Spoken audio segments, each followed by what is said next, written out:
I remember Arsenal coming. The changing room, away changing room was so small. It was incredible. And they'd come with all you bring as kits and everything. They'd got no room to put anything. All the tunnel, which is tiny, was all taken up by. You could see them like fed up because, they weren't in their normal surroundings. But welcome to Valley Parade. You're going to have to dig deep here, guys. And Jeffrey always said he did it for that reason, that he didn't want people coming and being comfortable. Hello and welcome to When Football Began Again, the podcast that takes a nostalgic look at the Premier League era. Today's show is a continuation of our count up the all-time Premier League table. We're up to 46th, and today it's the turn of Bradford City. My guests today are a comedian and actor, Kevin McDonnell, who gives his memories and perspective from the stands, and from the perspective on the pitch and in the dressing room, a Bradford City legend, a man who went all the way up and most of the way back down with the club. Wayne Jacobs comes on the show, Bradford's 10th top appearance maker of all time, still to this day. He shares all. It's a really, really insightful interview with Wayne. He sheds light on the step up and what it's like to step up those divisions and into the Premier League. He reflects on some of the incredible players he shared a dressing room with. He gives an insight into that demise that really starts to set in eventually when the camaraderie and spirit of that dressing room begins to break as things turn for Bradford. And he also speaks very emotionally and movingly about the Valley Parade fire in 1985, an event that happened before his time at Bradford, but is etched into the history of the club and the city. And he speaks very movingly about what that legacy meant to him and also what it meant for football. At the end of today's show, I will be revealing who the greatest Premier League Belgian is, thanks to your votes from last week's show. Thank you for all the Raul Coley love that we had last week, including one listener who said that basically Newcastle were now their second favourite team, just based on the enthusiasm of Raul, the global ambassador for Newcastle United, working wonders yet again. But let's get into it then. If you are listening today, there's a tiny bit of interference every now and again on Kevin's line, but I've managed to get rid of most of that. If you are watching, unfortunately he had a few connection issues and it looks like he's filmed it on a toaster, but it doesn't take away from the fantastic insight that he gives into this season. A really passionate Bradford City fan, and keep an ear out as well for what is effectively just an ode and a love letter to Wayne Jacobs, a player that he has a bizarre connection to as well as watching him from the stands. Kevin and Wayne had actually met before. We'll reveal that quite quickly in this interview that you're about to hear. So let's get into it then. Bradford City, 46 on the all-time Premier League table with Wayne and Kevin. Enjoy. Today's show is a deep dive into the team who are 46th on the all-time Premier League table, Bradford City, and I have got two special guests with me. First up, comedian, actor, author, writer, Kevin McDonnell, a lifelong Bradford City fan. Kevin, welcome to the show. Thank you for joining me. My pleasure. And a man who can give us insight both on the pitch and in the dressing room from those two seasons. It is Bradford City's 10th all-time top appearance maker, Wayne Jacobs. A huge thank you for joining us, Wayne. How are you? I'm good, thank you. It's a privilege to join you. It's fantastic to have you on, and I'm really looking forward to hearing more about these couple of seasons. We're going to get to that very shortly. Before we do that, let's sort of just break down what Bradford City means to both of you. Let's start with you, Kevin. Obviously, you've been a lifelong Bradford City fan. When did you start going to Valley Parade? Well, probably in about 1977, to go with my brother. The first game that really stands in my mind was when we played Barnsley. It was a very eventful game as well. The real game that sticks in my mind was probably 1980 when we beat Liverpool in the Milk Cup, I think it was then. Bobby Campbell. We were the only team to beat Liverpool in that competition that season because they won it. So we beat them in the first leg, but we got hammered in the second leg. But we still beat them, even though they won the cup. And these are the things that stick with you forevermore, aren't they? That's amazing. Nice. And Wayne, I don't believe you were a boyhood Bradford City fan, but obviously they've become a big part of your life as time has gone on. Sort of, what were your origins as a kid watching football, and what did Bradford City mean to you now? So origins as a kid, I was born and raised in Sheffield, and it was my uncle actually that took me to Sheffield Wednesday from being a toddler, and remember being on the Cop there and growing up having season tickets and eventually going on to sign at 14 years of age on schoolboy forms for them. So yeah, that was my background in terms of supporting, and then landed in Bradford in '94, stayed as a player till 2005, came back as assistant manager, and since then also been connected to the club through, as you can see, the shirt I've got on, which is the charity that's based down at the stadium. So next year will be 30 years connected to the club, really, apart from a small gap where I was the assistant manager at Halifax and had very little connection with the club, but started doing some charitable work in the city, and everybody just thought, oh, it's Bradford City. So spoke to the club and they kindly let us put the badge on the arm, and since then we've had a partnership, really. So yeah, 30-year connection. So people often ask me, which is your club, really? And obviously you've got boyhood memories of Sheffield Wednesday, and you still look out for the scores, still want them to do well. But I'd have to say that, there's an allegiance to Bradford City and the city of, and the district of Bradford, really. And of course, yeah, as you mentioned, you are you founded your own charity and doing amazing work. Tell us a little bit about that. Yeah, so on finishing, I have a faith that it's out there. Everybody knows I have faith, and through that faith, I felt called to stay in Bradford. When I was playing, I had opportunities to move, but stay in Bradford and stay in Bradford beyond that. And then this sort of call came to support the district and disadvantaged communities. One of the things in football that you learn going to visit schools and hospitals as a player, they often say you've got the children listen to you more than they do us, the teachers say. So, using that positive, using that voice, what you've got to help impact and hopefully make a difference, however you can, is the sort of workings behind the charity. And we're a children and young people's charity, sports arts enterprise for informal and formal education. And yeah, just trying to help in any way we can to support young people. Well, that's fantastic. We're going to find out a little bit more about that as well as we go through today's show. And our two guests we found out while booking you both that you've met. I believe, Kevin, you have reported into, if you want to call Wayne Gaffer throughout this, it's absolutely fine. I believe you have been managed by Wayne at a charity football match. Is that right? At Valley Parade about 10 years ago. A scheme there called Pay to Play, and I think it was like £200. And you could play at Valley Parade, you could get changed in the changing rooms, and Wayne was my manager. He didn't substitute me. He did substitute other people, but he left me on, which I was quite happy about.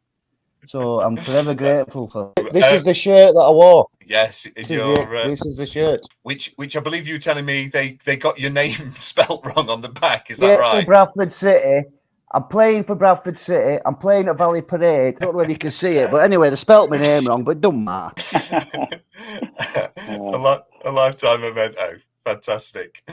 In 46th place on the all-time Premier League table, having spent 2 seasons in the Premier League era of 31, it is Bradford City. However, football didn't begin in 1992, as we know, and the Bantams have a proud top-flight history predating the so-called modern era of football. We know they're 46th out of 50 in the Premier League, soon to be 51 teams after Luton Town get a season under the belts, of course.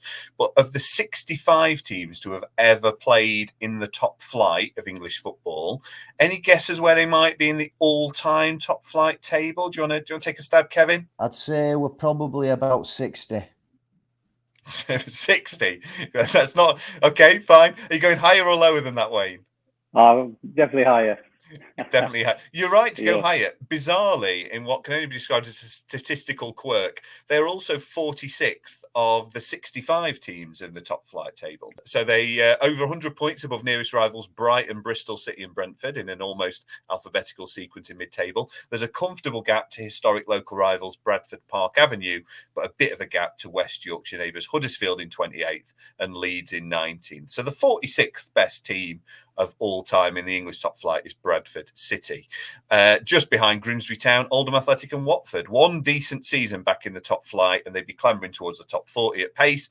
We could be waiting a little while for that, though, as we'll cover shortly. Before we do get there, though, let's have a history lesson. Founded in 1903, Bradford City were elected into the second division before winning promotion to the top flight for the first time in 1908. They'd win the FA Cup in 1911, just 8 years after being formed, in what will surely be the beginning of a golden golden period of silverware. However, relegation follows in 1922 and again in 1927 to find themselves out of the top two tiers of football for the very first time. It's where they'll remain until 1985, when Roy McFarland and then Trevor Cherry take them back into the second tier. They're relegated back to the old Division 3 in 1990, which is where they'll find themselves by the time we reach 1992. So that is kind of pre-1992. Kevin, that FA Cup win in 1911, it does remain the only major honour Bradford City have won. How important is that victory to the present-day fan and in the club's history? And what does that mean to the present-day fan? Well, it's very important. It's still recognised on the club badge.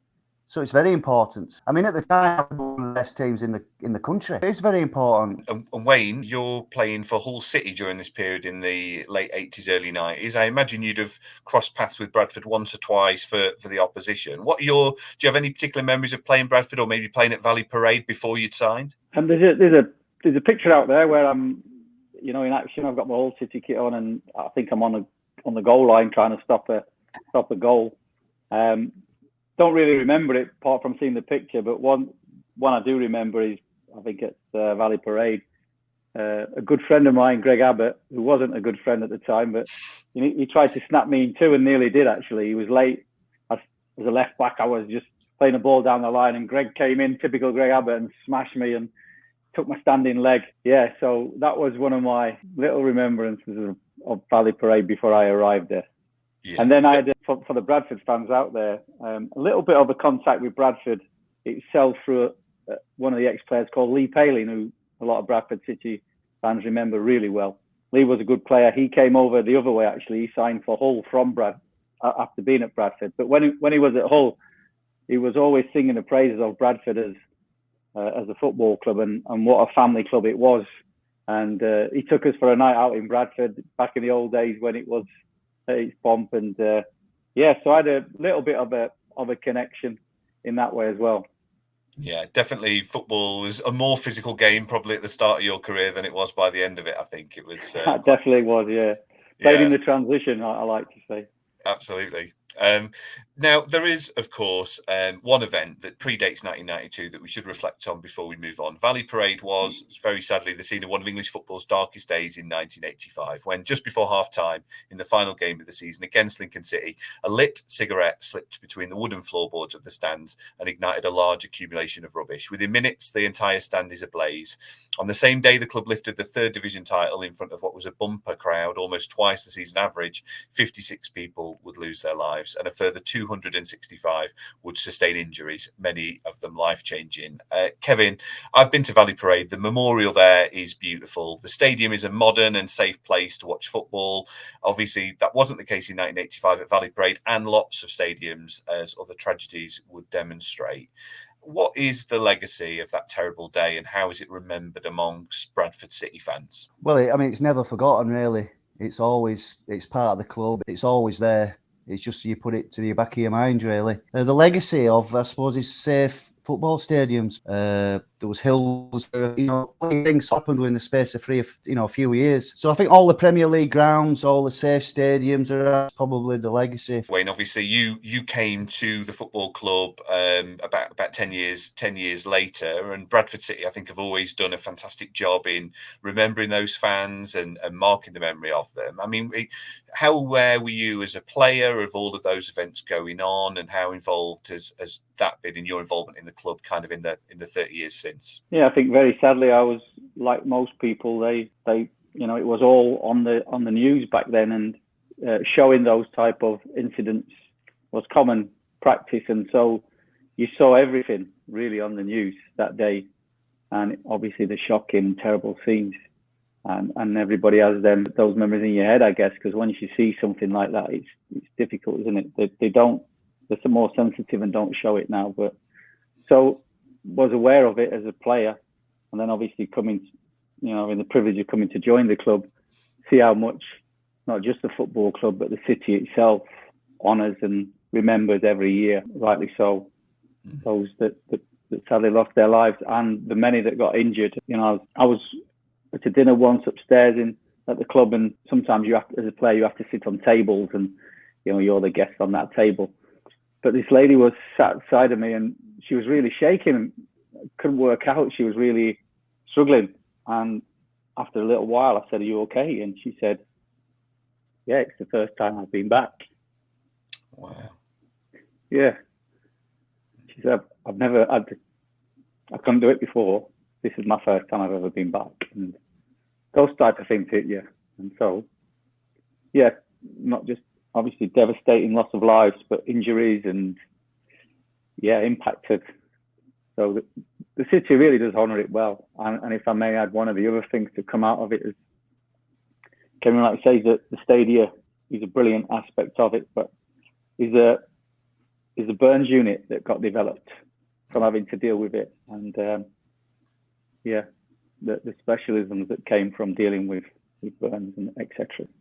It's still, you know, woven into the fabric, and it always will be, of this district. So, yeah.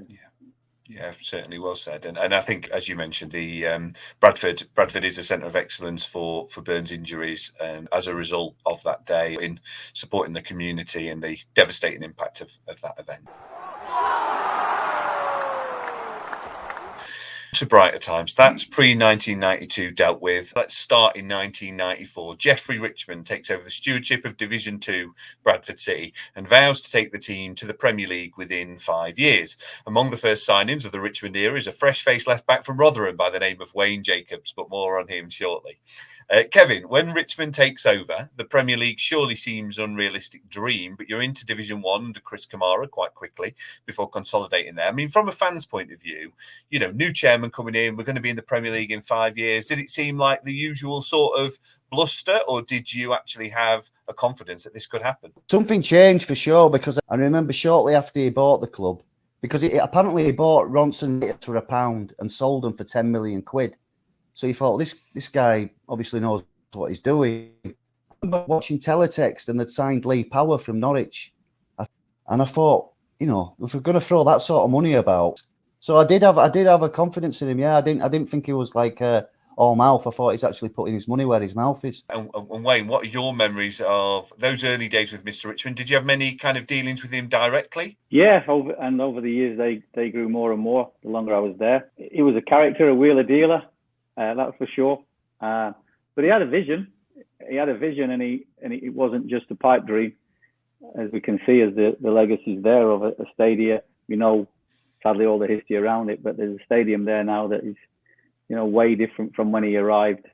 And as you rightly say, we hit the Premier League under his tenure, and with some support from others, but certainly a visionary. And yeah, a wheeler dealer, I think, is a right is the right terminology for him.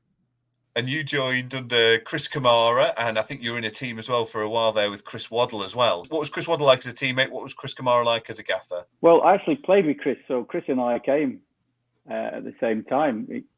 Lenny Lawrence signed us, and Lenny lost his job, and Chris got given the job. And Chris is like you see him on TV today. He's all out. He's 100% at everything, and he likes to try and throw in a bit of humour in there, and that's how Chris was. But I have to say, he did incredibly well. His first, you know, he took over the reins, and we hit the playoffs and Wembley and all the wonderful history around that, and the fantastic occasions that we had under him, and then obviously promoted. Kept us up the following year against QPR, last game of the season. We'd only sneaked into the playoffs, 6th position. I think we won 9 out of our last 12 games in what is League One now. Lost at home to a very strong Blackpool team that were fancied for promotion. They beat us 2-0 at home. And we went to Blackpool and won 3-0. It's still in there as a comebacks, apart from the recent one from Sheffield Wednesday, so against Peterborough. But so yeah, fabulous times, great occasions, and as I say, stayed up on the last game of the season against QPR the following year, and then around mid-table the following season, Chris lost his job. But Chris Waddle, and the famous one for Bradford fans is Chris's goal at Everton away, the FA Cup. It's just over the halfway line. What a goal! And you know, as normal, Bradford City fans had travelled in the numbers. It was down the side of the pitch, up a tier, a great occasion. But it was one of those. I think Chris did well bringing in Chris Waddle. Chris Kamara did well, because it's a game changer, really, when you've got somebody of that stature walking into your changing room. A fabulous player. He was obviously at the end of his career, but his technical ability and obviously his ability to not just see something, but to implement it as well, different class. And he was a great character, Chris. He could have come in and, he's played for England, Marseille, Europe Cups and everything, but you never hear him speak like that. I think he understood that I'm at this level here and I don't want to come across like that. And he wasn't. He was just one of the lads who raised the dressing room. So one of those things that often in football you say, how much is a player worth? You can, and we do it now. We analyze performances, so you can break it down like that. But what you can't and what you don't analyze is how much somebody adds to others. Yeah. How much does it give somebody else a confidence turning around, seeing that player at the side of you? Yeah. And that's the thing that you can't measure. And for different reasons, different people do that, whether they're leaders, whether they're encouragers, or whether they've, the star-studded Chris's career. So to have him around us and just lift training levels, lift the excitement of training. You literally watch somebody do something, you go, wow, yeah. That's brilliant in training. So, so it was great. It was great. And I think it was something that was purposed by Chris Kamara, wanted to bring that impact. And again, it was in line with Jeffrey, that £200,000 we're paying out for Lee Power. It was about shifting people's attitudes and I guess their psychologically the impact it has on the club, not just for the players, but for the fans and the wider community in football. Bradford's going somewhere. Just a talisman who probably just lifts an entire side. Chris Kamara does lose his job and is replaced by his assistant, Paul Jewell, on an interim basis, who guides the club to 13th and is given the role permanently in time for 1998-99. After a slow start, Bradford begin to hit top form in December with the goals of £1 million signing Lee Mills, firing them into the playoff places and within reach of the precious second automatic spot behind runaway leaders Sunderland. Kevin, City seal promotion on the final day at Molineux. Goals from Beagrie, Mills and Robbie Blake in a 3-2 win to ensure there'll be a Premier League team at the turn of the millennium, almost 80 years after they last graced the top flight. What are your memories of that day? How incredible was it to know that Bradford City were back in the top flight? I flew over and tickets were like gold. Bradford City could have sold out Molineux that day. So I watched it in the Craven Effer on Manchester Road and it was an absolutely amazing. Once the game finished, the pub emptied. And there used to be a big roundabout in the middle of the road, and everybody was on the middle of this roundabout, just jumping up and down, and all the cars were bibbing their horns. It was just complete crazy. And afterwards, town was absolutely heaving. Like you had to pinch yourself, really. You couldn't believe it. Even though we had Jeffrey Richmond telling us it was so surreal, and it was a very, very difficult game as well. I mean, it wasn't certain that we were going to win that game. So it was just the whole drama of the day was unbelievable. You couldn't pick a better way to go up, I don't think, because it had everything. That day had absolutely everything. Wayne is nodding and smiling. Obviously, Molineux a tough place to go, Wayne. I was looking back at the match. I think you got a yellow card that afternoon, which I imagine is pretty stressful for a left back in a must-win game. What are your memories of that day? We're sat at the other side of a win, so for me, incredible memories. But I think when you look at it, it was typical Bradford City at the time, and still is a little bit how the club is. I just spoke there. We go back previously in the race for promotion out of League One to what is the Championship. We had to win at Hull to get into the playoffs. We lost against Blackpool. We had to win 3-0 at Blackpool. Then you win at Wembley. The following season, last game, it's all QPR to stay up. All the nerves are there. And then you have a season where it's a bit relaxed mid-table, and then it's the last game again. And in typical fashion, even that game, we miss a penalty.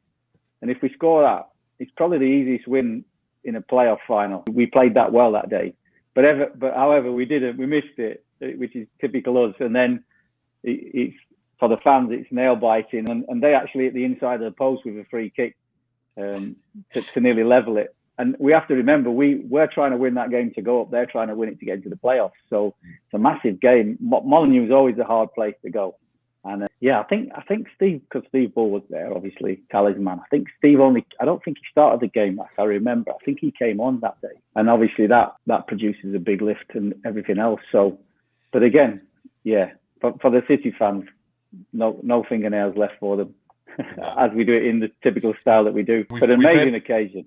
And we've heard how Kevin celebrated. How did you and your teammates celebrate? Well, straight after, obviously, there's some celebrations in the dressing room. The scenes on the pitch were fantastic, and the fans, going up to the fans, and straight after the final whistle, and we hot-footed it back to the stadium, and there was a reception put on when we got back there. The fans was all down at the ground, and there's some famous pictures of certain things happening after, and yeah. Just a great occasion, and one that obviously is there in history. And for me, when I arrived at Bradford, we were in what is the first division now, and I used to speak to a lot of the fans, and they always say we should be in the Championship sort of thing. And I used to ask about what about the Premier League, sort of, with these smaller towns and smaller cities than us. And so what I always think about is, yes, we've gone through a lot of turmoil since, and it's been tough for the club, but I think hopefully after so long, we shattered that glass ceiling. And for me, we should be there, and we should be there now.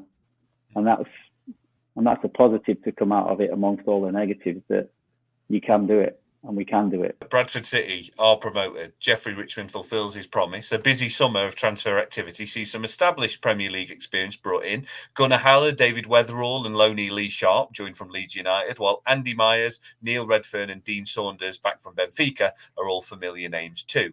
Matt Clark joins from Sheffield Wednesday. Loney Bruno Rodriguez adds a bit of French flair from PSG. Kevin, that seems like a fairly formidable transfer window for a newly promoted side. There's perhaps a bit of concern, maybe the average age of player coming in is a little bit maybe older, but for less than 3 million, even in that kind of era, you've got to be quite pleased with that transfer window, haven't you? Yeah, definitely. I mean, Dean Saunders paid himself for the first game because he scored the winner at Middlesbrough. Fantastic signing, Dean Saunders. He was getting on at 36, but he still had it, in the box. He was still a fantastic goal poacher, a great player. And the good thing about it, they just added experience with solid players to what was already probably one of the best teams the Bradford City have ever had. So they didn't completely rip it up. They just, like David Weatherall, Gunnar Hall, fantastic signing. Nothing too flash. Neil Redfern, all solid Premiership experienced players. So I was very happy with that transfer window, to be honest with you. Kevin's touched on it there, Wayne. Obviously, you're one of the key players in that promotion side. Another key player is Lee Mills, who struggles to replicate his form from Division 1, will eventually leave for Man City on loan and later Portsmouth permanently. You remain an established player in that team. I mean, is promotion sometimes a double-edged sword for players? You know that the manager is obviously going to be looking to bring in new players. You know that probably the squad's going to get strengthened. Does that kind of drive you on, or is it that almost threat of losing your place? How does that work psychologically for a player? I think it is a double-edged sword, but I think as a player you've got to deal with that, and you've got to welcome the challenge. The one thing I would say from a player is that you hope you get that challenge. You hope that you're not dismissed and never given an opportunity. The year before, we signed a left back before we got promotion, and I managed to fight my way back in after the first few games of the season and staying there, and then promotion to the Premier League, as you likely say, and one of those players, Andy Myers, has come to take my place in his mind, and in my mind, I've got a fight on for my slot. So you accept that challenge, and like I say, hopefully you're given that challenge. Sadly for some, they're not, and that's always a disappointment, that the lads that have worked so hard to get a club somewhere are sort of pushed to one side and a fresh lot brought in. But I think, as Kevin said there, rightly so, the side that got promoted, we were a really tight unit. There were no frills, no spills. We had some great players. Technical ability was sky high, but we did the hard work as well for each other, and we're a strong unit. We could play anybody on their own terms. If they wanted physical, we could be physical. If it was a football match, we could play football. We had good players, as I say, but we didn't really have anybody that it was all about them. And the following season, as Kevin said, those players that were brought in, they were grounded as well, and added to who we were, added to our environment, added to who we were as a DNA of a team, and really positive signings. Yeah, and the season gets off to a dream start at the Riverside Stadium. As you mentioned, Kevin, veteran Dean Saunders scores in his debut in the final minute to secure 3 points. A draw against Sheffield Wednesday, thanks to another late goal from the spot by Peter Beagrie a week later, has Paul Jewell's men looking comfortable. But it will be September before a second win of the season follows at Derby and a third in October at home to Leicester. With 11 points from 11 games going into November, the Bantams are definitely competing. It is looking like it could be a relegation battle ahead, though. I mean, Wayne, I was looking back through some of the opponents you came up against in those opening months. Now, the trip to Highbury against Freddie Ljungberg, Ray Parlour, a young Thierry Henry. The match report for this match points out he missed a hatful of chances to open his Arsenal account. Is there one that stands out? I mean, like, how big a leap in terms of quality with the players you were coming up against? Is there something that sets apart players at that level from, let's say, the Championship? Yeah, it's a different level altogether. And you're right to pick out the Arsenal game, actually, because I remember coming off after that game. It was a night match and we lost 2-0. I think it could have been 8. I think I kicked 3 off the line just myself, and others were kicking them off the line and stopping them and last-ditch efforts. But what a team. And so lasting memories, obviously walking into Highbury, brilliant. Just a fantastic stadium. And then lining up in the tunnel, you go through that team and the size of some of those players, they're huge. And they're athletes. That's the other thing. Their physical presence and the pace and the strength, obviously it goes without saying their technical ability and tactically they were one of the best in the country. So came off after that game, sat on the physio bench and was absolutely drained. I don't think I had another... I don't think I could move, and just thought, wow, that is a whole new level. And following that game, I used to say, a good friend Darren Moore, who's in management now, and Darren sadly never got a chance to play for Bradford in the Premier League. He moved on, but he made it to the Premier League. And I remember saying to him, Darren, it'll be September before you learn to cope with the physicality and the psychological aspects of the game up there, because it's ruthless. If you stand half a foot out of position, you're exploited. There's a goal, and when they're through on goal, they ain't missing. A lot of these guys, it's boom, gone, goal. So it's a whole new level in terms of focus and physicality as well. That's an incredible insight, and it must be an incredible challenge to rise to that. It's a couple more months before another 3 points arise, this time at home to Newcastle United. Bradford remains 17th in a group that are beginning to look cut adrift from the rest of the league, with Sheffield Wednesday, Watford and Derby, the teams propping them up. Christmas cheer is extinguished with a 4-0 defeat at Old Trafford on Boxing Day. Kevin, I guess you always knew it would be a long season as a newly promoted side, but at the halfway point, Bradford are 17th. I mean, I imagine you'd have probably taken that on opening day, would you? Bradford 17th at Christmas? Of course, yeah. I mean, the thing about it as well, I mean, you get the impression that people didn't want us there. I think that galvanised the squad a little bit. The fans and the team, we're going to show them. And even when we might not have had the quality that other teams had, we had people who were to prove, like Jamie Lawrence, Peter Beagrie. They should have been established Premier League footballers. But for whatever reason, they ended up coming to Bradford in the First Division League 2 because they were rejected from clubs in the Premier League.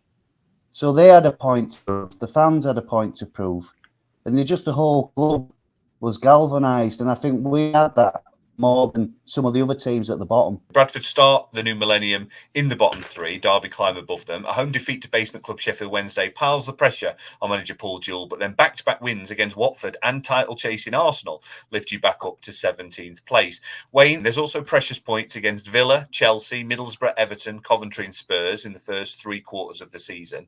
In your first 13 home games in the Premier League, only West Ham and Sunderland leave with all 3 points. How confident did you feel playing in front of that Valley Parade crowd? Extremely. Hopefully Kevin agrees here that because of the nature of that team and how we were from getting the promotion from 99 and through into the Premier League, we were a side that gave everything and we were together. And I think we felt the fans was with us. I think the fans felt we represented them and the city of Bradford well. And so we didn't just come as a team, we came as a whole package to whoever we played. And I always say it now, people ask me, which was your favourite Premier League ground? And I say, Valley Parade. Because when teams came there and we were at it, and as we always were, and the fans were bouncing, it took some going to take the points off us. And just remember, the lift you get from the fans and the unity you felt and the oneness and the support, and you knew everybody was fighting with you, really. So, yeah, fabulous to be able to have such a record. Slightly rewinding, we were known as Dad's Army that season. I don't know if you remember. We scored a goal at, like Kevin said, Dean Saunders scores the goal and he actually does a walking stick celebration, because they called us Dad's Army because of the signings. And the lads that got us promoted, we were around 30 and over 30. We were the oldest squad in the league. So, yeah, that old squad that kept battling away and kept getting results. Yeah, it was just a great place to play. And as you rightly point out, one of the other things Jeffrey did when he built the ground was he never invested any money in the changing rooms. So Premier League clubs, I remember Arsenal coming, the changing room, away changing room was so small. It was incredible. And they'd come with all you bring as kits and everything. They'd got no room to put anything. All the tunnel, which is tiny, was all taken up by, you could see them like fed up because, they weren't in their normal surroundings. But welcome to Valley Parade. You're going to have to dig deep here, guys. And Jeffrey always said he did it for that reason, that, he didn't want people coming and being comfortable. So it was all part of that bond and that togetherness. And as Kevin rightly said, it's us v everybody, but we can do this. And yeah, it was finish one spot above relegation was the goal. Yeah, that's amazing, that psychological advantage, that the higher up the ladder you go as well, probably the more impact that has on those teams because they're not used to being in those environments. Exactly. There's trouble ahead, however. A trip to Upton Park to face a West Ham side with Rio Ferdinand, Frank Lampard, Joe Cole, Paolo Di Canio and Trevor Sinclair in it ends in a 5-4 defeat in one of the Premier League era's most remarkable games. Again, Wayne, 5-4 is a very unusual scoreline. What's it like to play in a game like that? Is it like being back on the playground? How do 9 goals go in? What happened in that game? It was a crazy game, really. It had everything, not just the goals. At one point, Paolo Di Canio sat on the ground and refused to move because he thought the referee, was against him. They famously went on to get a penalty, and him and Frank Lampard are wrestling the ball off of each other, and they're arguing. From our point of view, the score, I think they score first, we score. I think it goes to 2-2 maybe, but it definitely goes to 4-2. We're winning 4-2. And to be fair, I think Paul Jewell would say that that's the one game where he possibly got something wrong. And that led to the famous, Paul leaving the club in a conversation with the chairman after, I think. But anyway, crazy game. Harry Redknapp, their manager, you look through their team, what a team they had then. I think they made a change and put 3 centre forwards down the middle. And we were playing with a back 4, and we never made a change for that to compensate. And they got a little bit of momentum with the fans behind them. We ended up losing the game. But typical Bradford City at 4-2, we broke. And I think it's Dean Saunders who shoots, and he can square it, and it's a tap-in. And Dean, as a centre forward, will always say, "Well, I was 1-on-1. I'm right to shoot." So in the dressing room after, there was a little bit of a, we could have put the game to bed and da-di-da-di-da. So there's a bit of a, as we were a good bunch, a tight bunch, but people were always left knowing where they were. So in our dressing room, obviously we just got beat in a game we should have won. From a West Ham point of view, well, they always play it on Sky still, don't they? One of the greatest Premier League games you'll ever be. Difficult for us to sit and watch, but so it had everything. Absolutely everything, the game. Those games that live forever, but if you're on the wrong side of them, you always want to flick over when they come on. Yeah. So after points against Villa and Spurs, Bradford are about to embark on a 6-game losing streak that will leave them without a win in 10 as the season is reaching its final furlong. A first home defeat in 5 months to Leeds coincides with a slightly bizarre emergency debut of 41-year-old Neville Southall due to a goalkeeping crisis.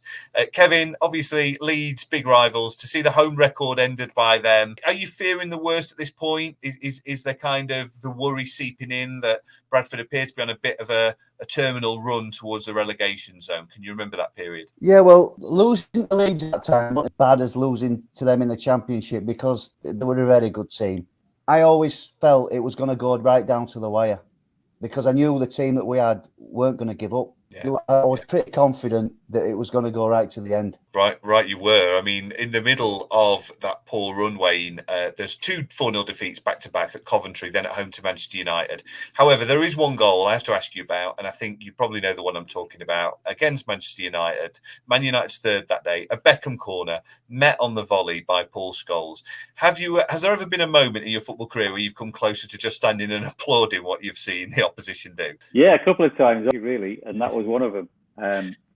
Fantastic, Beckham picks him out sublimely, and Paul hits it as clean as you can, and it whizzes 2 foot to the side of me, I think, or just past my head, and you just go, wow, what a goal. I am biased, obviously, but that area of the Premier League, you've got the likes of Beckham and Scholes, you got your Shearers, you got your Owens, your Henrys coming through, and your Bergkamps.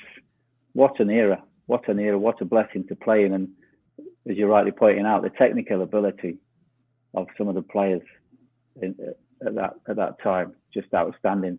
So there was that one, and then there was the game where we beat Arsenal 2-1. We're playing really well that day, and as a defensive unit, we're doing really well against a very good Arsenal team.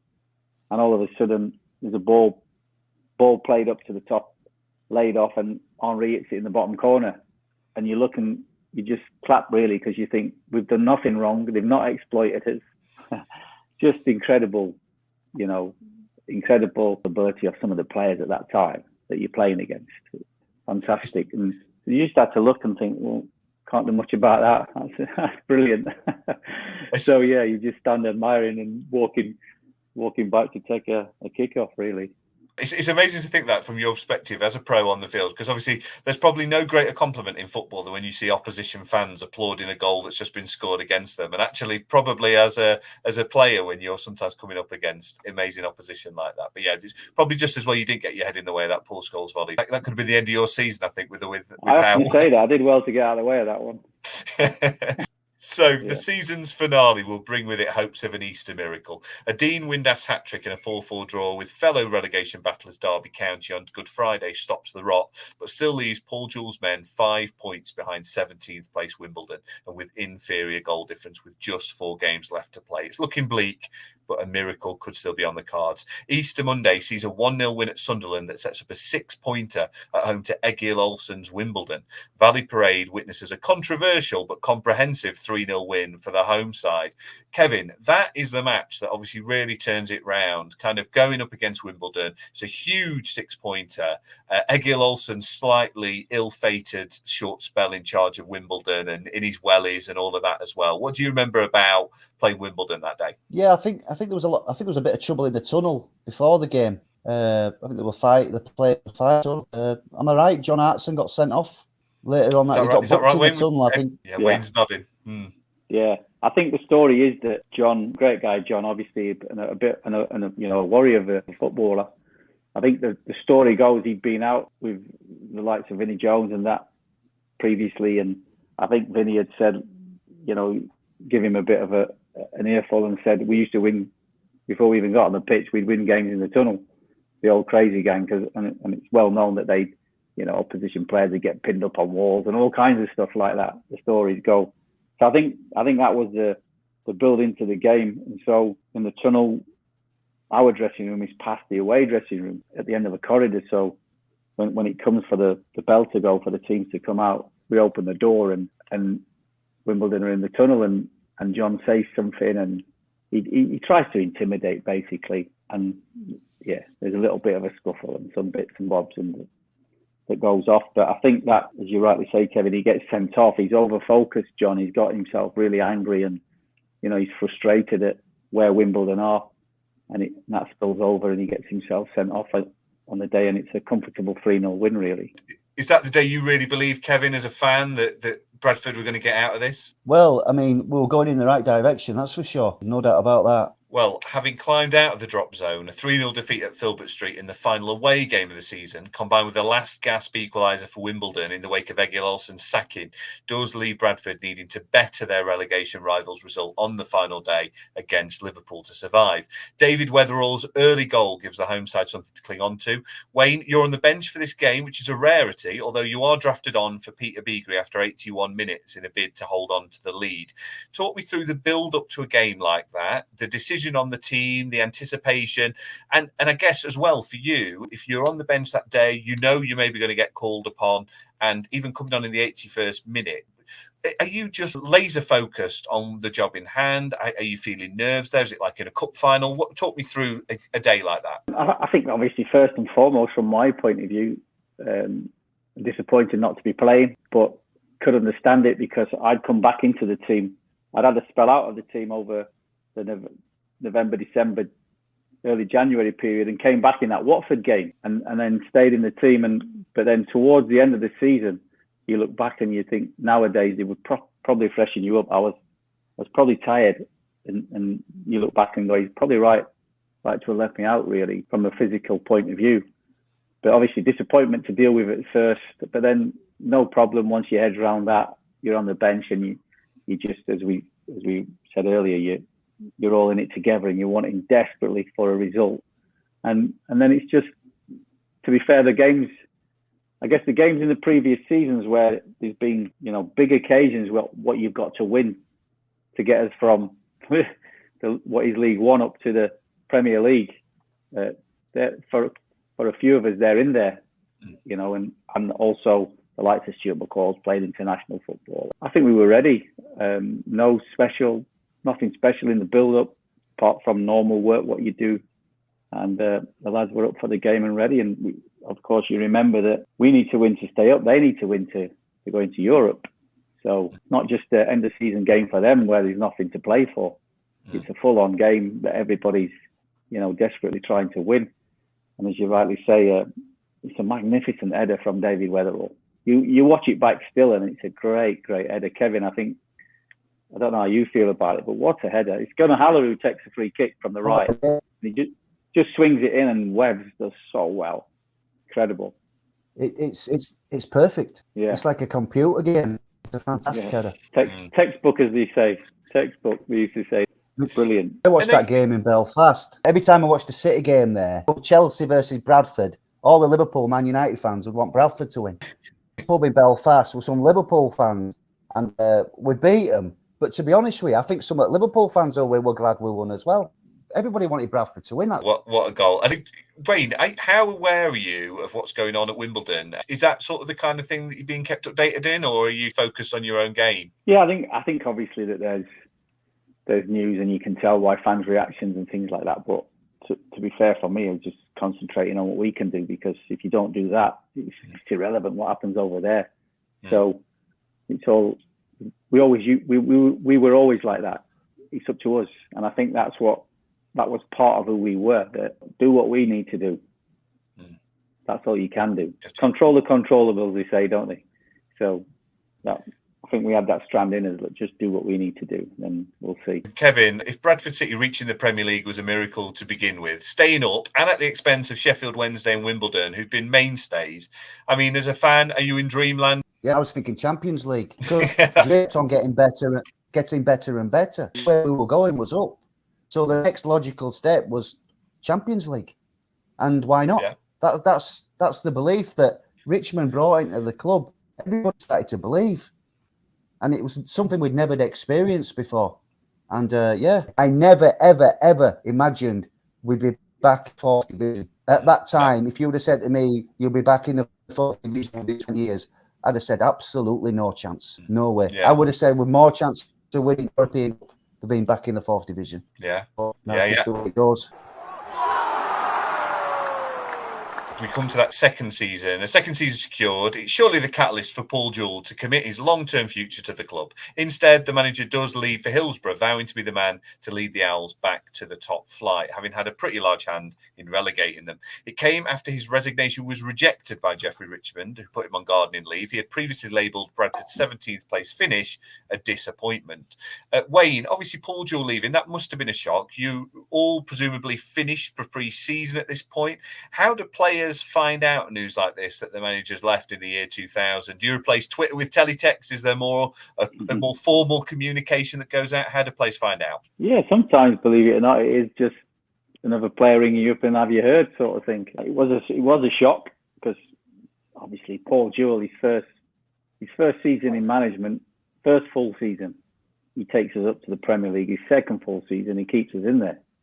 And as I alluded to earlier, I think he meets Jeffrey, or the story goes. Obviously, Paul wouldn't know it much better than I can. I only pick up pieces of what we think happened. But I think there's a meeting between them. They've gone out for lunch, and Paul just felt that Jeffrey didn't respect what he'd done. He was more bothered about what went wrong at West Ham was the question. I think Paul was there humbly thinking he's going to say I've done well. And I think that conversation didn't go like that. And I think Paul had just had a little bit too much of that chairman-manager relationship where it was always a tough meeting. And, the story goes that Jeffrey met with him every week for hours, and it was always a tough environment. So I think Paul just felt, wow, even on getting promotion and keeping us up, there's no credit from this guy, and maybe that was just Jeffrey's way of motivation. But there was the fallout, and he walked out, and that was it. And it was before pre-season, actually, just before. So It was sad to see Paul go, and gave Chris Hutchins the role, who was Paul's assistant, and the club started to make a lot of signings that, big names, as Kevin's alluding to there. The fans at the time, rightly so, must have been thinking this is all just part of the progress on our way up the Premier League. Some big names joined us in that summer. In his place, Bradford attempt the same trick twice in promoting the next man along, with this time it's Chris Hutchins, another member of the coaching team from the days of Chris Kamara. As a side note, there's a great piece on the BBC website that announces Hutchins with Stuart McCall becoming his assistant. It ends, McCall is currently on holiday in the United States and the club have been unable to contact him. So first team coach Terry Yorath will hold the post for the time being. It's nice to imagine, I think, McCall picking up a paper at Universal Studios 2 days later to discover he's just become the assistant manager of Bradford City. Hutchins' first assignment is the Intertoto Cup, which Richmond applies to be part of as English representatives in a bid to qualify for the UEFA Cup. That ambition coming through once again. After a first round bye, the Bantams dispatch Lithuanian side FK Atlantis, who, according to one unsubstantiated article, sells 70 tickets to away fans, but only 10 turned up. It's believed the other 60 may have used their ticket to enter the country by legal means. So Bradford City's European run accidentally bypassing the immigration system. RK Volvic, led by future Spurs manager Martin Jol, are knocked out next before Bradford come undone in the semi-finals against Zenit St. Petersburg. The Russians' fitness coming into play, given their season is already well underway. Future Premier League star Andrei Alshavin, by the way, makes his debut for Zenit against Bradford. Wayne, what are your memories of this little European jaunt? And there's few details in terms of the squads. Were you one of the players that played in it, or were you one of the players who was still on the holidays? I played, and it's one of the little, one of my personal little keepsakes, because I was captain that day over in the first game in Lithuania. And so captain the team in Europe, the first person to do that, was a bit of a little honour for me. I know it was the Intertoto Cup. But you rightly say, some of the players were on holiday, different things that surrounded that day. So first thought is when you got over there, it was like going back in time a little bit in terms of football stadia and environment. It had a track between the pitch and the fans, and police with dogs all the way around it. And sadly, some of the things out there of the abuse some of our players got racially a little bit, all of those things. So it was a strange and tough environment, really. But we were better, to be honest, and we got the result over there. And on the second leg, we we finished it at home. But that was the end of the start of the season for me, because this boy, I think out of anger, comes late on me and nearly snaps my ankle, but completely tore my ankle ligament. So I'm injured for the next few weeks after that. So I don't play in the following legs. But that St. Petersburg team was a good team that we came up against. We flew out there, and as a team, and fans flew out there and could book packages, etc. And our plane had a problem, so they somehow brought this replacement plane for us, and I've never been on a plane like it. It was incredible. Gold flakes in the champagne and all kinds of stuff that was on there. But coming home, it was, your seats back in the day, obviously crafts are different now, but your seats span round and you had tables and all kinds of, wow, this is unbelievable. So just little things that you remember from certain things, but the games were, I think we rightly so won that first leg, the St. Petersburg one. They were a good team. Yeah. Good. We're getting a little taster of that Champions League lifestyle then, by the sounds of it, with the yeah. Ahead of the season opener, Ian Nolan and Peter Atherton both joined from Sheffield Wednesday to add competition to the back four. David Hopkin joins for £2.5 million from Leeds. Dan Petrescu is a high-profile signing for £1 million from Chelsea. And Benito Carboni and Ashley Ward joined from Aston Villa on a free transfer, and Blackburn Rovers for £1.5 million, respectively, to supercharge the striking options. Kevin, I had Ashley Ward on the first series of this show. He spoke about how Benny Carboni was rumoured to be one of the highest paid players in Europe when he signed the contract with Bradford. He obviously was a quality player, but the transfer strategy starts to feel a little bit like straight out of Championship Manager, doesn't it? Maybe signing players with on low fees towards end of contracts, but on high wages. I mean, again, were you feeling as optimistic about this because you've got some big names coming in? Was there ever any concern that these players were coming in on really big wages? Well, a little bit. I mean, we were playing Arsenal and Manchester United, and it was on more than Dennis Bergkamp. So there was a few alarm bells ringing, to be honest with you, because where is all this money coming from? And it was obviously being borrowed. But having said that, to sign somebody like Benito Carboni, we wanted to believe it was all going to be all right. Most fans were buzzing. As you would be. And Wayne, I mean, how much was a talking point of Carboni's contract in the dressing room? Because as it say, Ashley Ward I think he mentioned that someone once brought in a newspaper article that kind of listed the top paid players in the world, and I think Benny was number 2 on it. I mean, do you remember that? And does that cause any friction in the dressing room? Obviously, he's a high quality player, and you want that star power, but does it cause any issues? I wasn't aware of any open issues with it. Benny came in and he actually told the story of the transfer saga that was behind it, which was really interesting. But as you rightly say, he came in. I think the truth was, if I'm right, there was only Boxic, who played for Middlesbrough at the time, who was on more money than him. So as Kevin rightly points out, it's incredible, isn't it? You're playing the likes of Arsenal and Manchester United, and they're laden with internationals, and Benito's playing for Bradford and he's on more money than them. But he tells the story that he was about to sign for Coventry. Deal done, shook hands, gone to bed, got a call late in the day from his agent saying, Benny, you need to speak to sort of Bradford. And Benny said, no, I agreed to go to Coventry. The figures, I'll not put out there, but his agent said, no, you have to go speak to them. They're not even bartering with us. They're just telling us they're going to give you X amount, which was very substantial, obviously. So that was how it came about, really. And Benny signs. I think, like Kevin said, it's another piece of how Jeffrey's trying to keep momentum going and take the club forward. Sadly, he'd obviously made decisions, whether mistakenly or purposely, to do all of that. He'd literally mortgaged everything, I think. Trouble ahead, as we'll discover. The season does get off to a promising start when an encouraging performance at Anfield in a 1-0 defeat on opening day is followed up by a 2-0 win at home to Chelsea, with Carboni and Windass on the score sheet. It will be the last win in the league, though, until December, by which time Hutchins will be out of a job. There are sporadic points here and there, including a creditable one against Arsenal, but the most memorable, perhaps, arrives against Leeds, when debutant Stan Collymore, another controversial big-name free transfer, scores a spectacular overhead kick from a Carboni cross.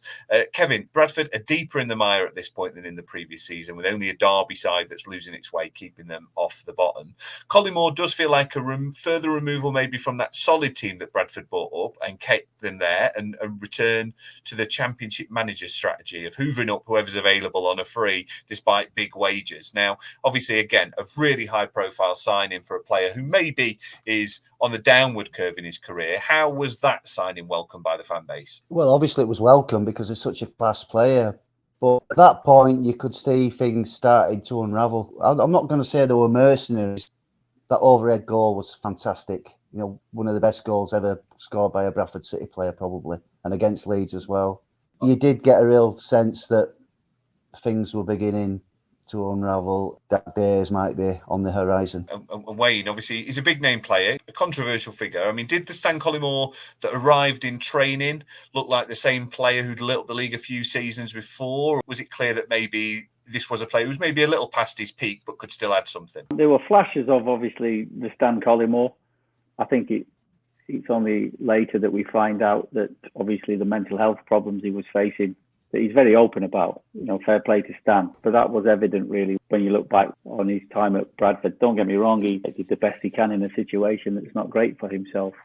But I think that inconsistency in his life would be fair to say reflect his performances as well, and sometimes training and things like that.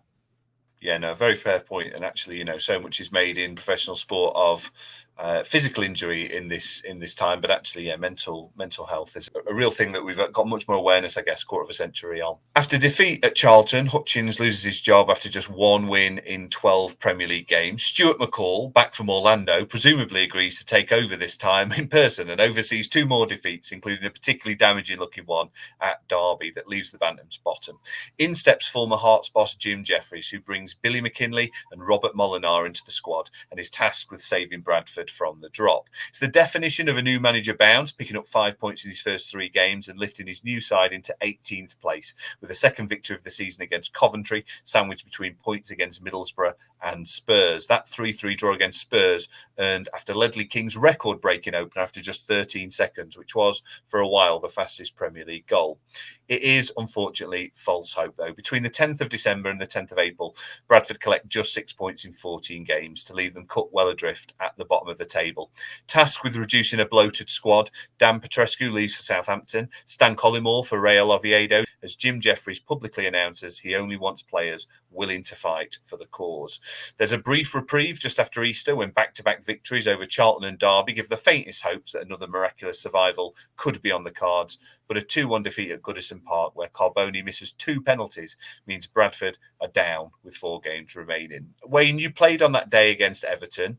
Obviously, it would have perhaps only been delaying the inevitable given how things had gone in the previous weeks. But what emotions go through as a player like that when the final whistle goes and you actually know relegation is confirmed now? I think big picture, really, as you rightly say, I think for weeks, you know, it was coming in some sense, sadly, that spirit that we had been broken. There was rumours that obviously the manager and the chairman had fallen out, and only rumours, I've never heard them confirmed, but I'm giving you a picture from inside and what it felt like, that the club was broken, and you're concerned about vision, where we're going, what's happening. It was a world apart from the previous sort of era and where we were, really. So that day itself wasn't such a shock, and wasn't the negative that it could have been, because it was inevitable, as you say. More concerned about, so what do we do, and how do we turn this ship?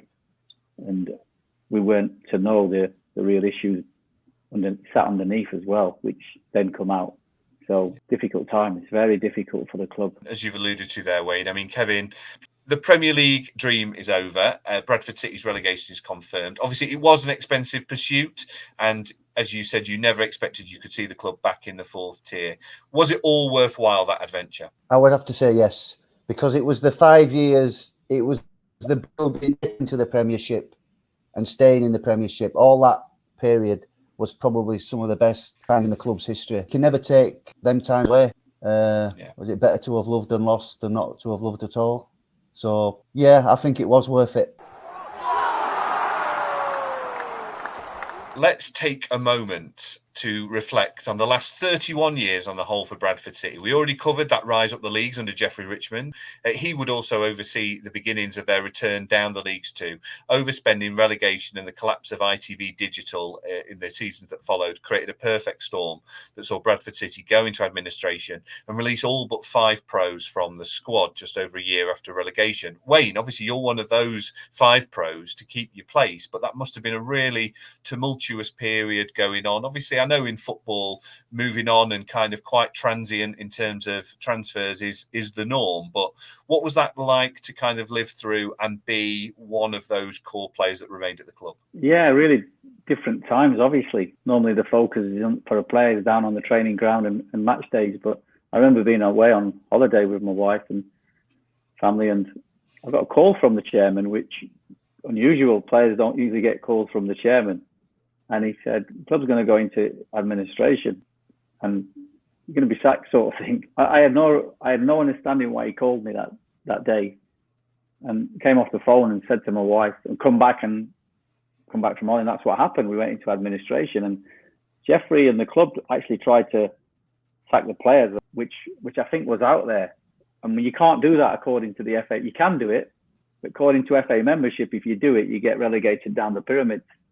Right. So he tried to do it, and I think if I'm right in saying, forgive me, by law he could have done that, but by rules of membership to the Football League, you can't do that, and that's why still today, players don't get the sack. It's everybody around them. So that was the first thing of that period, and then secondly, just devastation. But how do you move forward? What do? You certainly hope that what happened doesn't happen. But in my own personal circumstance, I think it said there that I've got faith and I pray about things, and just felt called to stay. I had offers to leave and offers to go, but just feel called to stay. I think the rest history. It was difficult times and slipped down the league. When I finished playing, we're in what's the League One now. Sadly, they do go down to the basement.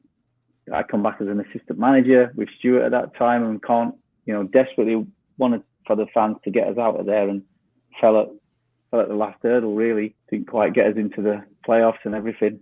So tough memories, to be honest. But of course, we've had those wonderful seasons where recently we did get promoted, and with the history makers and the games at Chelsea and things like that. So, but it was very difficult, very, very difficult at the time, being in a club where, as I spoke there about Jim, I think Jim wanted to leave before he was allowed to. Yeah, the managers didn't quite happen, and slowly but surely, you're going back to for me, it was return to the place where I joined the club. And like anybody, when you join somewhere, you want to leave it in a better place than where you found it. So it's worth adding you remain at Valley Parade until 2005, after which you donate the proceeds of your testimonial back to the club because of the financial difficulty they're in, which is obviously a incredible gesture. And well, that didn't, Carl, I've set the record straight. That didn't happen. I don't know where that's come from. I get some praise for something I never did. Did happen is we slipped into administration just before my testimonial,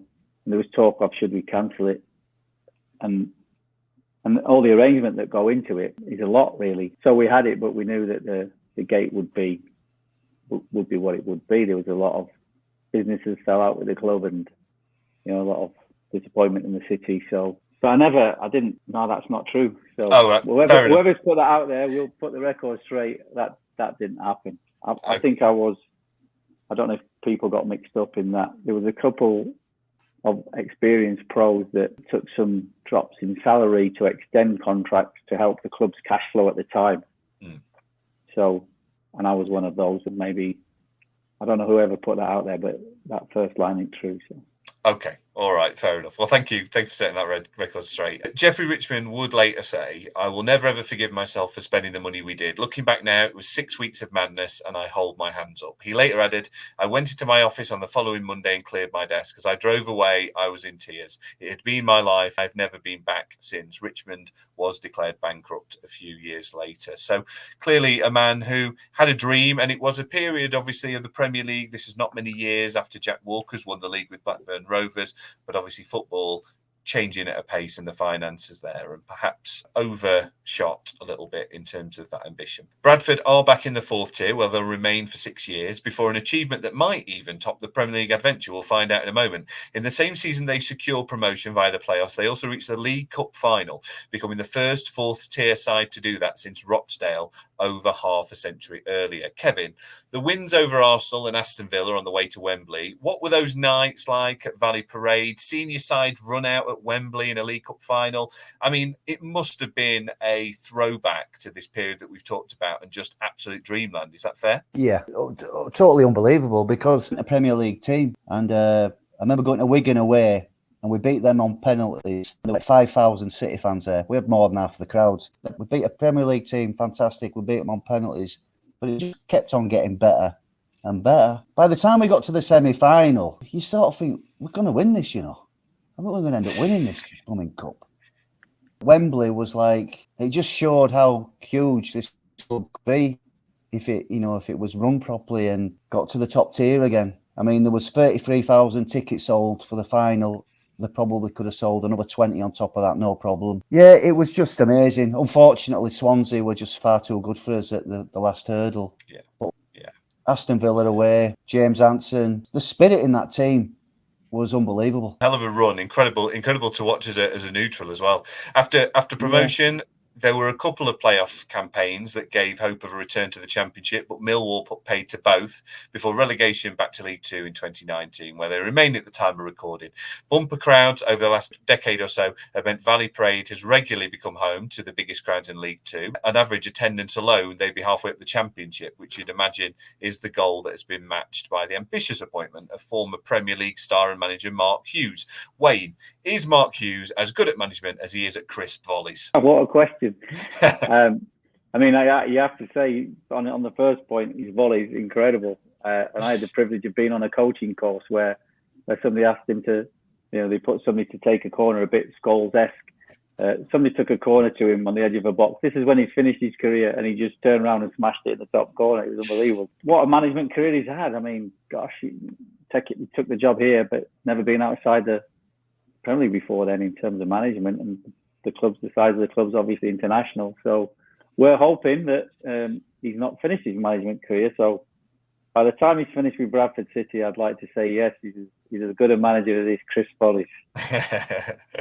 And Kevin, I mean, you've alluded to it. The club, the potential is there. The dream is eventually to see Bradford back in the top flight. Is that fair? And can it happen? I mean, it's 20 years from the top flight to the 4th division. In another 20 years' time, might we see Bradford City back in the top flight? Yeah. I mean, I don't know why people haven't bought Bradford City. It's a great investment, but I think when we're in League One, maybe something might happen. It's got a city that can support it. 10 years. 10 years. Ambitious. It's like Jeffrey years. Richmond. I'm not Jeffrey Richmond, but 10 years.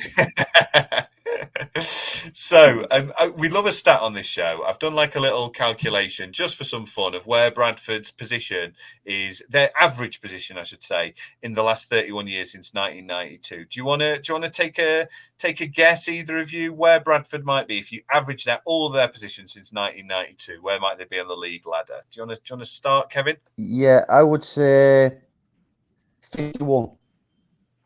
51. Yeah. 51. Wayne, a little bit higher, a little bit lower. What are you thinking? To do what we got. So numbers in Premier League, 20 teams in there, and 20. Okay, I'll go close to that. Yeah, actually. It's a solid guess from you both. It's 57th. So effectively kind of mid-table, League One. That's where Bradford have been in the last 31 years. So maybe that where we'll see them return to in the not too distant future. What we like to do as well is add a Premier League squad into the archives. Now, because obviously one of our guests today has a slightly, not necessarily vested interest, I'm going to read out the team that Kevin's put through. Don't worry, Wayne. You can relax. And first off, I should add our Bradford City top appearance makers for these 2 seasons: David Weatherall with 56 appearances, Dean Windass with 62, and Stuart McCall with 71. You're just slightly off that list, Wayne. I think possibly because of that injury you mentioned as well. You're 45 Premier League appearances alongside a hugely successful professional career.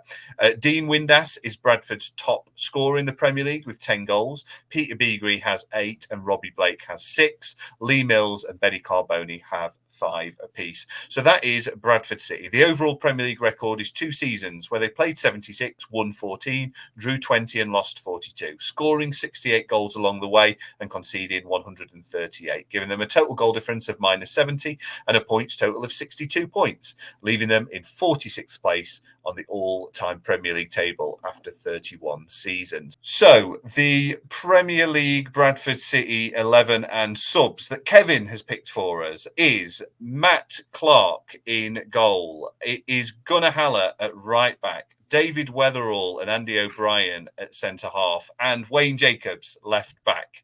Our right midfielder is Jamie Lawrence. Our central midfielders, Stuart McCall and Gareth Wally.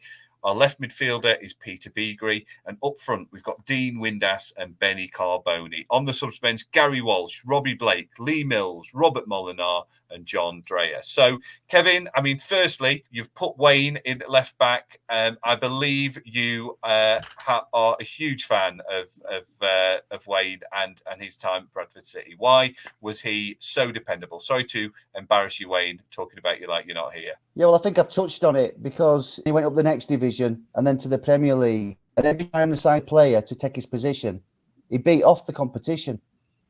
I mean, and you can only do that with hard work. And that's what Bradford City needed, was somebody who's prepared to fight. And that's why he was such a vital player for us, I think. A legend, a club legend. And every fan will say that. He's very softly spoken, but he definitely is. No doubt about it. And Wayne, I imagine, you know, you are adored by the fan base, and that must be an amazing feeling to have obviously played through this period, to have been a big part of this Bradford City team that will be remembered forever, and obviously you're an integral part of it. I mean, what are your thoughts and memories of reflecting on that? A privilege, basically, you know, to be a professional football player and then to come and to be part of a football club and a district that, you know, off the pitch sometimes mirrors on the pitch. We have to battle for what we are as a district and as a city, and that you have to come together and you know, to try to move things forward. For me, it's been much bigger than the football club's been a huge part of my life. As I say, 30 years connection, but the district as well. It's been an absolute privilege. Yeah, that fighting spirit that needs to be shown is what I would say is a representation of Bradford. It's a good side as well, Kevin, that you picked, and you've got a real kind of mix there of,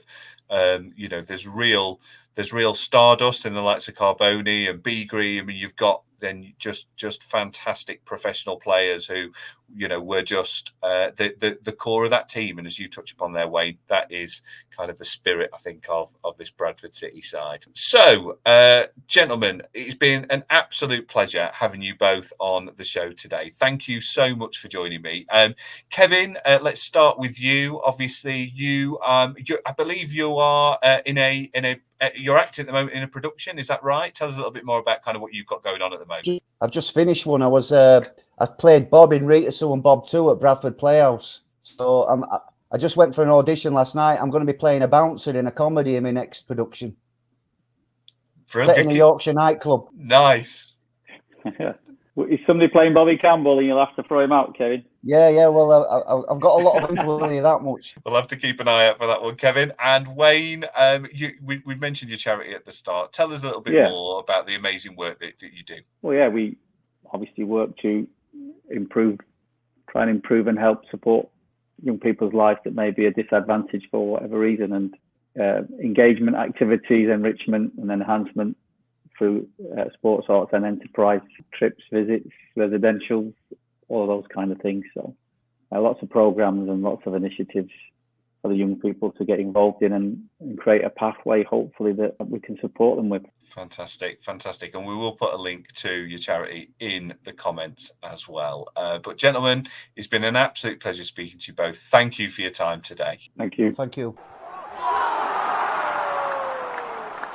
So that was Bradford City with Kevin and Wayne. I really enjoyed that chat. I think Kevin did too. That lovely ode to Wayne at the end, really, really nice. And you could tell that he was basically hero worshipping him during that call. He was really enjoying himself having that time with Wayne, and who wouldn't be for such a club legend for your team. So that was really lovely to experience as well. And I thought that Wayne's insight was just incredible. You know, he played with some incredible players. He came up against some absolutely fantastic players, and the way he described coming up against Arsenal at Highbury and just how exhausted he was at the end of that game, mentally, physically, amazing insight, and worth looking out again for Wayne, just getting his head out of the way of that Paul Scholes rocket, as he mentioned. And as I release this, apparently Mark Hughes has one game left to save his job. This was recorded in pre-season, I should add, when I asked those questions, and Bradford have not had the best start to their League Two season. I really hope that Mark Hughes, by the time you're listening to this, is still in charge of Bradford and has taken them on to success. It would be great to see both that football club and Mark Hughes achieving promotion back to League One with Bradford City. As I promised at the beginning of the show, last week we asked who was the greatest Belgian of all time in the Premier League, and the votes were in. After a poll on Elon Musk's hellhole of a site, we've got some results back. In third place, it was Eden Hazard. In second place, it was Vincent Kompany. But in first place, with 56% of the votes, it was Kevin De Bruyne. So Kevin De Bruyne is your greatest Belgian of the Premier League era. Another trophy to add to his cabinet, and let's face it, probably the most important one yet. If you're a Bradford City fan just discovering the show through this episode, please do hang around. I'd love it if you like the show, subscribe. There are shows in the archive that will be of interest. I've got a one-to-one with Ashley Ward that you can go back and find, and I've got more episodes coming up. We do season by season reviews, a little bit like Premier League years, but just covering seasons in depth. So Bradford City's 2 seasons in the Premier League are too far around the corner. Actually, next week it's a return to 1997-98, and that is with a Middlesbrough fan, Rob Fletcher, a very eventful season for them, and Damien St John, a podcaster and comedian who also supports Chelsea. A little cruel to put a Chelsea and a Middlesbrough fan together in 1997, but that's what I did anyway. It's a really great episode, a fantastic season. So 96-97 with Rob and Damien is coming next week. As ever, please keep sharing the show. Do leave me a review if you can find the time to do that. And if you want to help, you can buy me a coffee or / buy me a beer at buymeacoffee.com/whenfootballbeganagain. You don't have to do that. It will always be free. But if you want to make a contribution to the show, it's hugely appreciated. So that is everything for this week. Next week, 96-97, with a Chelsea fan and a Middlesbrough fan, Rob and Damien. I've already recorded it. It's absolutely brilliant. So please come back next week, hang around, and I've got lots more to come this series, including, I'll keep teasing it, I can now say next month, Clive Tildesley on the show for a 2-part special. So do hang around if you've enjoyed the show. Until next week, when we're going to chat all things 96-97 with Rob and Damien, I'll see you then.